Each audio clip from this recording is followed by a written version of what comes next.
Уважаемые сограждане, жизнь людей в опасности. Спасем от голода и смертельного холода жителей Якутии. Мы срочно принимаем продукты и теплые вещи в официальном представительстве Республики Якутия в Москве по адресу Мясницкий проезд, дом 3, строение 26. Инициативная группа граждан уже начала сбор вещей и передала их в якутское представительство в Москве. Но этого недостаточно.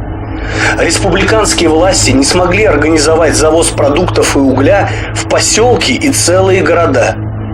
Обращаемся за помощью ко всей стране. Спасите людей. Спасите своих соотечественников. Якутии нужна помощь каждого, кто способен на сочувствие.